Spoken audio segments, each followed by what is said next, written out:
මේ සියලුම නවීන තාක්ෂණයත් එක්ක ෆෝන් එකේ ඉඳලා හරිද ෆෝන් එක ලැප්ටොප් එකේ ඉඳලා මේවත් එක්ක හැමදේම දකින්නේ මොනවද අපි අහන්න තියෙන්නේ මොනවද හරිද ආහාර පාන වශයෙන් ගන්න තියෙන්නේ වසනේ මොනවද කන්න තියෙන්නේ මේවට ගහන කෘමිනාශක වල්නාශක සහ ඒ වගේ තියෙන දේවල් විශ්ලේෂණය කරලා බැලුවොත් ඇති මෙහෙමවත් ජීවත් වෙනවා ඇති මෙහෙමවත් ජීවත් වෙනවා ඉතින් ඒකෙන්ද මේ අපි කන්නේ වස බොන්නේ වස මේ ඔය මානසික පීඩනයකද හැමෝම ඉන්නේ. ඉතින් මානසික පීඩනය හැමෝටම වැඩි වෙන්න මොකද වෙන්නේ මං කිව්වා ආද වෙන්නේ මොකක්ද එක්කද?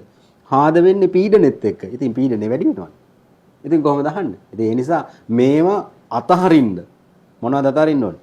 ප්‍රශ්න ගැටලු මිනිස්සුන්ට තියෙනවා. ඒවා කවදාකවත් නිමා වෙන්නේ නැහැ.